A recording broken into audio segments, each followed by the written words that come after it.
Et salut à tous, c'est Tommy et aujourd'hui on se retrouve pour répondre à une question très récurrente. Est-ce que la reconstitution historique, ça coûte cher? Alors bien sûr je pourrais vous répondre oui ou non, mais vous avez déjà vu la durée de la vidéo et donc vous savez que ça va être un peu plus compliqué que ça. Et en vrai, la réponse, ça va souvent être ça dépend. Mais je pense que les questions auxquelles on répond par ça dépend, ça fait les meilleures vidéos parce qu'il y a un peu une discussion derrière et vous serez peut-être même pas du même avis que moi. Donc ça fait aussi une discussion dans les commentaires. Bien sûr, je pense que c'est une question légitime et qu'il faut se poser avant de se lancer dans la reconstitution parce que c'est pas au moment où vous êtes en train de faire vos premières dates qu'il faut se poser la question. Hein. C'est déjà trop tard. Une fois que vous avez le pied dedans, c'est trop tard. Aussi, je précise que ce que je vais aborder comme question dans cette vidéo, ça va être valable pour la reconstitution historique et aussi pour l'évocation historique. Donc si vous n'êtes pas dans le milieu, peut-être que vous ne connaissez pas trop la différence. En histoire vivante, on a tendance à dire que la reconstitution est un peu plus exigeante que l'évocation.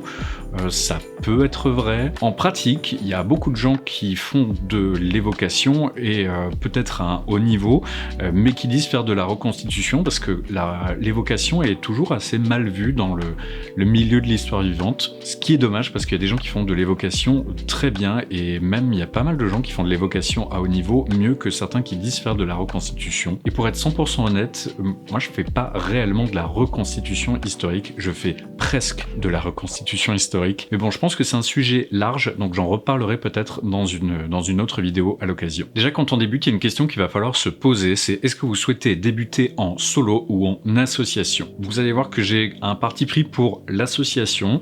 Alors, ça ne convient pas forcément toujours pour tout le monde, mais débuter en solo, c'est très compliqué. Déjà parce que quand on débute, ça peut être compliqué de trouver les sources, de trouver les connaissances, les informations nécessaires pour se lancer correctement. Et aussi parce que si vous vous lancez seul, tout le matériel collectif, toutes les choses collectives, vous êtes obligé de les payer vous-même. Donc ça va coûter assez cher. Ça veut dire que par exemple, des chaudrons pour cuisiner, il va falloir les acheter, ça coûte un peu cher. Un auvent, au moins un auvent pour s'abriter de la pluie et du soleil, pareil, va falloir l'acheter vous-même. Tous les petits trucs, là ça c'est par exemple un plateau que j'ai fait moi-même qui est pas oufissime, hein, c'est un de mes tout premiers projets en bois. Ça fait partie des choses qu'on met à disposition pour tout le campement, pour tous les membres de notre association. Donc ça veut dire que si vous voulez débuter, vous serez peut-être obligé de faire ou d'acheter ces choses vous-même. Aussi, certaines assos prêtent des costumes pour les débutants et ça peut être pas mal du tout pour se lancer. Comme ça, vous pouvez voir si ça vous plaît, si le costume vous convient, s'il y aurait des changements, des adaptations à faire et ensuite vous pouvez commencer à faire votre matériel. Et aussi, si vous comptez participer à des festivals médiévaux ou voilà, des fêtes de reconstitution historique, peu importe la période, vous serez obligé d'avoir une assurance de responsabilité civile, hein, généralement, et ça, vous serez obligé d'être en association. Donc, à moins de vouloir faire de la reconstitution de votre côté, il y a de grandes chances que vous soyez un peu forcé de, au moins au début, vous renseigner auprès d'associations. Donc moi ce que je vous conseille de faire, c'est d'essayer de rencontrer une ou plusieurs associations dans votre région, avec peut-être des projets différents, quitte plus tard à partir, de toute façon rassurez-vous, aucune association sérieuse ne vous en voudra si vous changez de projet ou si vous quittez l'association, c'est tout à fait normal, il n'y a pas de souci à se faire là-dessus. Une fois que vous savez si vous allez voler en solo ou en asso, il y a des choses que vous allez être obligé d'avoir pour vos premiers camps. Il y a 3 choses, ça va être déjà la tenue pour ne pas être nu, votre vaisselle perso et votre mobilier de campement. Et juste avant ça, je voulais vous remercier parce que vous êtes quasiment 7000 abonnés sur la chaîne, donc ça me fait très chaud au cœur et merci beaucoup à vous tous. Aussi, merci aux tipeurs qui soutiennent la chaîne, c'est grâce à vous aussi que je continue. Vous avez peut-être remarqué que dernièrement, je fais un peu moins de vidéos que d'habitude. Je vais essayer de retrouver un rythme un peu plus normal. Mais bon, comme vous le voyez, mon arrière-plan est enfin presque fini. Il n'est pas totalement, mais voilà, ça touche au but, c'est presque prêt. Donc ça veut dire que je vais pouvoir faire un peu plus de vidéos et aussi je vais vous préparer des shorts pour ceux qui ont un temps d'attention de moins d'1 minute. Et pour rappel, pour les tipeurs, ceux qui participent au Tipeee, je vous fais entrer automatiquement dans le tirage au sort. Et là, par exemple, le mois dernier, c'était pour gagner un livre. C'était ce livre-là, Unearthing Edebi, un beau bébé de 79 €. C'est un super livre pour se renseigner sur l'histoire des Vikings de Edebi, donc en actuelle Allemagne et au Danemark à l'époque viking. Et là, pour les mois de mars et avril, si vous participez au Tipeee à partir de 1 € par mois, vous entrez automatiquement dans le tirage au sort pour remporter un stage de forge pour 1 € gagnant et une personne qui l'accompagnera. C'est un stage de forge d'1 journée pour apprendre les bases de la forge avec William Boisson de Lame et Feu. C'est à Cubrial dans le Doubs, donc c'est un peu loin de chez moi, peut-être que c'est un peu loin de chez vous aussi. Donc si vous ne souhaitez pas vous déplacer, William vous offrira un joli couteau de sa conception. Merci beaucoup à William d'offrir ce lot parce que je pense que c'est super bien d'apprendre des choses comme ça, d'ajouter des compétences plutôt que d'ajouter juste du matériel. Donc je pense que c'est cool de réacquérir des compétences comme ça et de revenir à des choses un peu plus vraies. Donc merci William, je vous invite bien sûr à aller visiter sa page sur Facebook. Il est forgeron, donc il ne fait pas que des stages, il fait plein de choses. Par exemple, il a fait une tête de hache il n'y a pas très longtemps qui était très jolie et voilà, il y a plein de choses qu'il sait faire. On repart sur nos 3 choses et la première des 3 qu'on va voir, c'est la tenue. Donc la tenue ou le costume, déjà il va falloir savoir quelle période vous souhaitez reconstituer ou évoquer. Moi, je fais du viking, du scandinave période viking, et je suis sur du milieu 10e siècle. Mais il y a plein d'associations et plein de reconstitutions historiques différentes. Par exemple, il y a des copains qui font de l'antique, 1er siècle, et qui font du romain. Et ils font ça très bien aussi. Le romain, pour un costume simple civil, c'est assez facile à réaliser et on peut se retrouver avec un costume qui coûte pas très cher. Il faut dire aussi que les Romains à l'époque n'avaient pas tant de vêtements, donc ça aide à simplifier le travail. Mais si vous faites quelque chose de plus récent, peut-être que ça coûtera plus cher. Par exemple, faire du napoléonien, le costume coûte beaucoup plus cher à réaliser. Donc c'est à prendre en compte aussi sur ce que vous comptez faire au départ. Moi j'aime bien le scandinave période viking parce qu'on peut faire beaucoup de choses soi-même. Et si on reste dans du simple et du pauvre, entre guillemets, on peut s'en sortir pour pas grand chose. Donc quand on débute, on va plutôt représenter un statut social faible, ce qui va nous permettre de ne pas avoir besoin d'acheter beaucoup d'accessoires et voilà, beaucoup de choses qui risquent de coûter cher. Donc on peut, avec juste un peu de laine et un peu de lin, on peut s'en sortir pour avoir une tenue simple.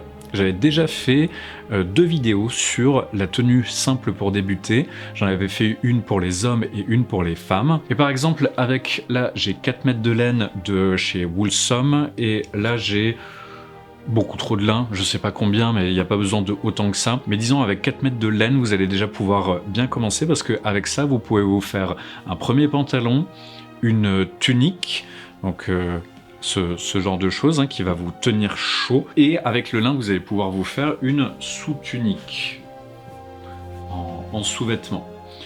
Ça c'est pour les hommes. Vous pouvez faire exactement la même chose en femme où vous allez faire plutôt une robe. Ça c'est celle de ma compagne. Donc forcément une robe ça demande plus de tissu qu'une tunique, mais aussi si vous avez une robe vous n'avez pas besoin d'avoir un pantalon. Donc 2,50 m, 3 mètres de laine devrait suffire pour faire une robe entière. Et pareil, 2,50 m, 3 mètres de lin pour la sous-robe. Là, c'est de la laine et du lin qui viennent de Woolsom. La laine, elle était autour des 22 ou 23 € le mètre. Et le lin, je crois qu'il était à 12 € le mètre, quelque chose comme ça.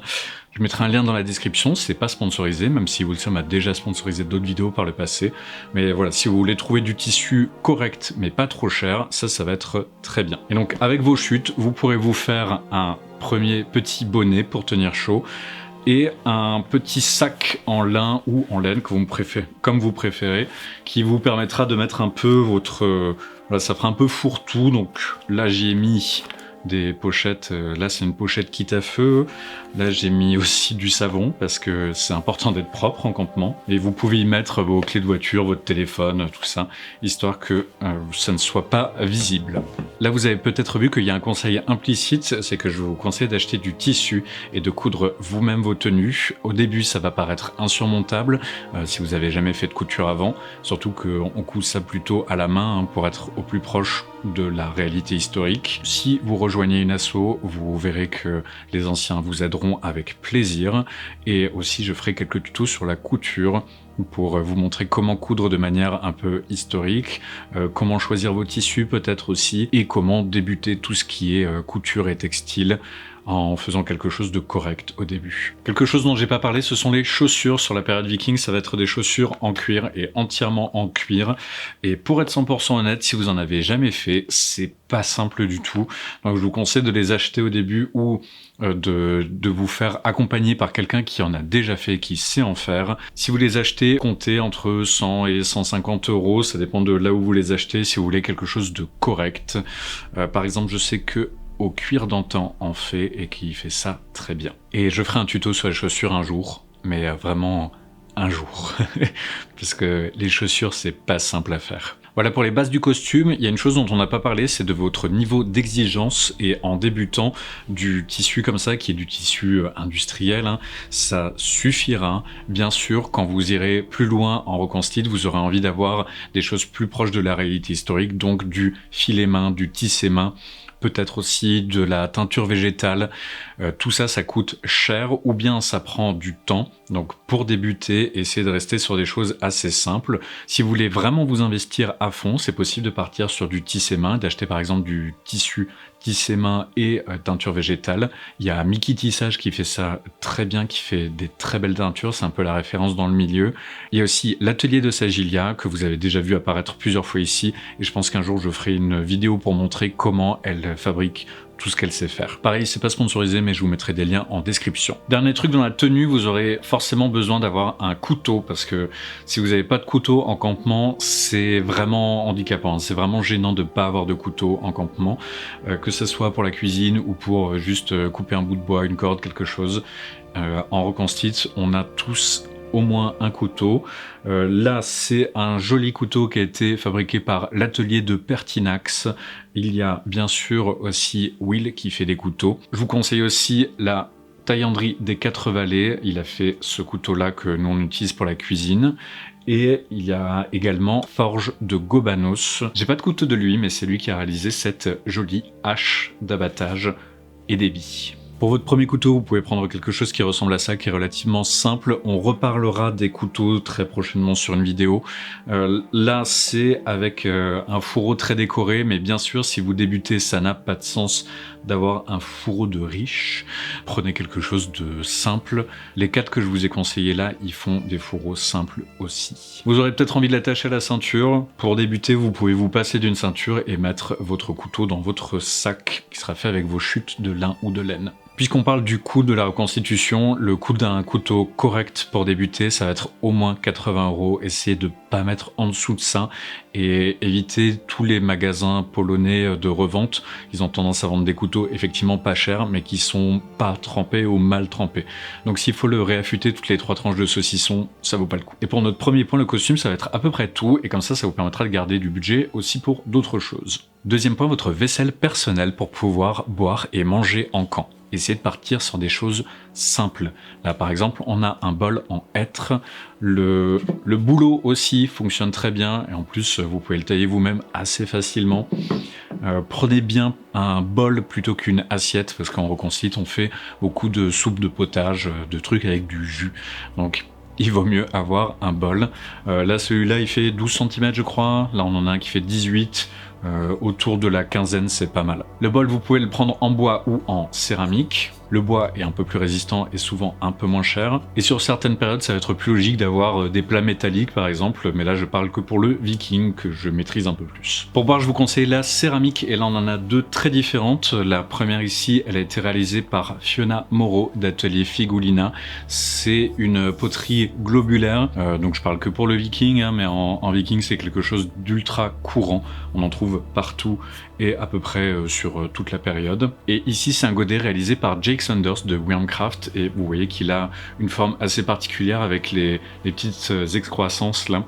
Ça c'est assez typique de Aitabu, de Edebi. Donc vous voyez deux contenants très différents et des styles très différents. Les deux sont valables. Niveau prix, comptez entre 15 et 40 euros, ça dépend du modèle que vous choisissez. Forcément, plus le modèle est compliqué, plus il va coûter cher. Et là aussi, je vous déconseille les marchands de revente polonais parce que l'intérieur des poteries, il n'est pas censé être glacé.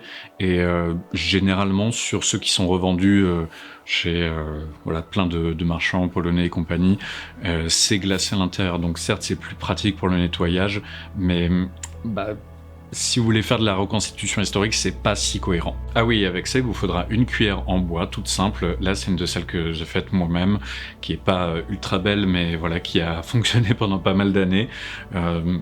Je ferai peut-être un tuto sur la fabrication des cuillères. Et si j'en fais pas, je pense que vous en trouverez des milliers sur YouTube. Si vous êtes en association, il y a de grandes chances que votre asso puisse vous prêter ou vous vendre à moindre coût quelque chose pour débuter. Donc encore une bonne raison d'être en association. Quand j'ai commencé la reconstitution, j'avais quasiment rien et j'ai eu beaucoup de chance parce que pendant la première année, il n'a pas plu une seule fois sur les camps, ce qui a fait que j'ai pu dormir à la belle étoile tout simplement. Mais si vous n'avez pas cette chance, vous aurez forcément besoin du troisième point, donc un peu de mobilier de campement. Alors je vais pas parler du matériel de cuisson, des auvents, des choses du style, des grands plats et tout ça, parce que ça, on va partir du principe que ce sera plutôt votre association qui va gérer cette partie-là. J'ai parlé de la partie individuelle et notamment les tentes individuelles. Une tente historique en lin ou en laine, ça coûte très cher. Vraiment, une bonne tente historique, il faut compter aujourd'hui autour des 700-750 euros. Peut-être que pour vous, ça fait pas beaucoup d'argent, et tant mieux, mais pour la majorité des gens, ça risque de faire beaucoup, surtout sur la première année. Alors ce que vous pouvez faire, c'est que déjà dans certaines associations, il y a des grandes tentes communes pour ceux qui n'ont pas de tente. Souvent, c'est aussi la tente dans laquelle il y a la nourriture pour toute l'association. C'est ce qu'avaient par exemple les Barrages Franken au camp off l'année dernière. Si votre asso a ça, c'est très bien, sinon parfois les assos ont des grands auvents qu'il est possible de monter un peu en tente, pareil pour ceux qui n'ont pas de tente fixe. S'il n'y a rien de tout ça, si vous voulez votre espace personnel, c'est possible de faire juste une tente aussi comme ça, en auvent, avec un rectangle de lin ou de laine. Et par exemple chez Matulz, ils vendent du lin assez épais qui tient plutôt bien la pluie, et vous pouvez faire un abri en 3 mètres par 3 mètres à peu près, et ça peut vous suffire pour passer la nuit tranquillement et mettre toutes vos affaires de dodo. Juste, il n'y aura pas de porte, donc il faudra penser à bien cacher tout votre matériel pas historique pendant la journée. Parfois, il suffit de mettre juste, par exemple, du lin par-dessus, et voilà, comme ça, personne ne voit que vous utilisez un duvet Quechua et un tapis de randonnée. Niveau coût du tissu, comptez à peu près entre 12 et 16 euros si vous voulez le faire vous-même. Et sinon, il me semble que Matulz en fait des très corrects autour des 300 euros. Donc ça fait de l'argent, mais c'est toujours moins cher qu'une tente. Donc est-ce que la reconstitution, ça coûte cher? Vous avez vu que un peu oui, un peu non, hein, que c'est un peu plus compliqué que juste ça. Dans tous les cas, si vous êtes prêt à faire vous-même les choses, ça vous coûtera beaucoup moins cher. Mais bien sûr, vous serez obligé d'investir de votre propre temps dedans. Après, ça tombe bien parce que, à mon avis, un des buts de la reconstitution historique et de l'évocation historique, c'est d'apprendre à faire des choses soi-même. Et c'est un peu dans l'idée de réacquérir de l'autonomie et de réapprendre à faire des choses simples et des choses vraies. Donc, si vous êtes intéressé par cette démarche, il y a de grandes chances que ça ne vous gêne de toute manière pas de vous investir là-dedans. Moi, ça fait depuis 2015 que je fais ça et c'est une pratique tellement complète que j'ai toujours un nouveau projet, toujours un nouveau truc à faire. Et forcément, ça demande du temps, mais j'ai envie de le faire, donc ce n'est pas un problème. Voilà, j'espère que ce passage en revue vous aura intéressé. Bien sûr, je suis passé vraiment rapidement sur tous ces sujets-là pour que ça reste accessible. Il y a certaines choses dont je parlerai un peu plus en profondeur prochainement.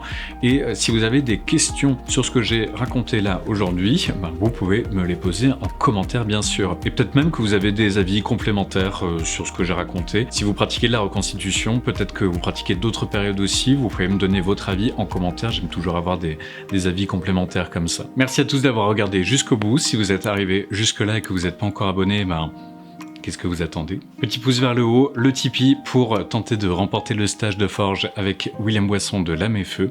Et sur ce, portez-vous bien et à la prochaine. Salut!